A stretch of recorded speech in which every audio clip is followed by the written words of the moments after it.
Let's do party.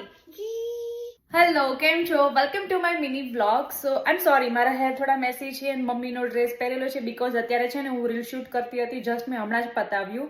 By the way, આ વિડીયોઝમાં છે ને હું તમને એક રેસિપી બતાડવાની છું જે જલ્દી ફટાફટ બની જશે અને તમને બધાને બહુ જ ભાવશે.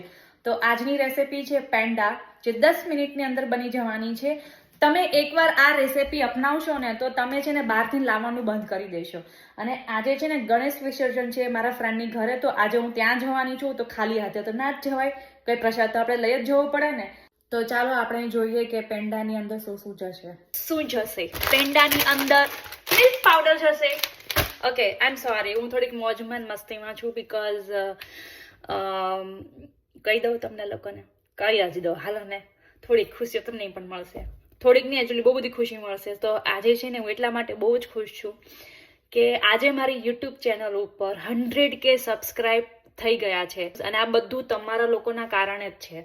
જો તમે લોકો મને સપોર્ટ ના કર્યો હોત ને તો હું અહીંયા સુધી ના પહોંચી હોત. So thank you so much guys. Okay, so પેંડાની અંદર જશે મિલ્ક પાવડર. તમે કોઈ પણ તમે સ્ટોરમાં જઈને મિલ્ક પાવડર તમે બાય કરી શકો છો. હેવી ક્રીમ જશે અને શુગર જશે. બસ, કઈ જ નથી. હાશ, કાંઈ મળતું નતું. બોલો, મારા ઘરમાં મને કંઈ મળે જ નહીં. તો હું આ ડબ્બો વાપરીશ કારણ કે મારી પાસે એવું નાનું બાઉલ છે. તો આઈ ડોન્ટ થિંક સો કે એની અંદર બધું સમાય. ઓકે, સો આ મિલ્ક પાવડર છે. આ મેં એક નાનો અમથો વાટકો લીધો છે. તો આવી રીતના નાખી દેવાનું. હા, અત્યારે હું 2 વાટકાના ખાલી બનાવું છું અત્યારે. તો હું શુગર અત્યારે 1 વાટકો લઉં છું. હેવી ક્રીમ છે, તમે કોઈ પણ સ્ટોરમાં જઈને તમે હેવી ક્રીમ લઈ શકો છો. હું માપમાં નાખીશ કારણ કે પછી છે ને બહુ લિક્વિડ થઈ જશે ને તો બહુ પછી મજા નહીં આવે તમને લોકોને. તો જો આવી રીતના હેવી ક્રીમ નાખ્યું મેં. ઓકે, સો આમાં મેં 3 વસ્તુ નાખી છે અને હવે આપણે મિક્સ કરીશું. ઓકે, સો આવી રીતના મેં હલાવી દીધું છે એન્ડ હવે છે ને હું માઇક્રોવેવમાં મૂકીશ 2 મિનિટ માટે. તો આ હું માઇક્રોવેવમાં 2 મિનિટ માટે હું મૂકીશ. આ મૂકી દીધેલું હતું.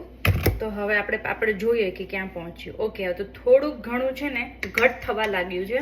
ઓકે ગાઈઝ, તો જો આપણું પેંડાનું રેડી થઈ ગયું છે. આ જો તમે આવી રીતના પેંડા વાળી શકો છો. જો આ જુઓ, તમે રાઉન્ડ પેંડો જોવો છો ને. સો ગરમા ગરમ ગણપતિ દાદાને હું ધરાવીશ.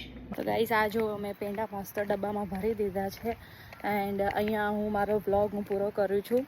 એન્ડ તમે પ્લીઝ આ રેસીપી ટ્રાય કરજો અને મને કમેન્ટમાં જરૂર જણાવજો કે તમને આ રેસીપી કેવી લાગી. આવી અવનવી રેસીપી જાણવા માટે મારી ચેનલને સબસ્ક્રાઈબ કરજો. જય શ્રી કૃષ્ણ. હેપી ગણેશ ચતુર્થી.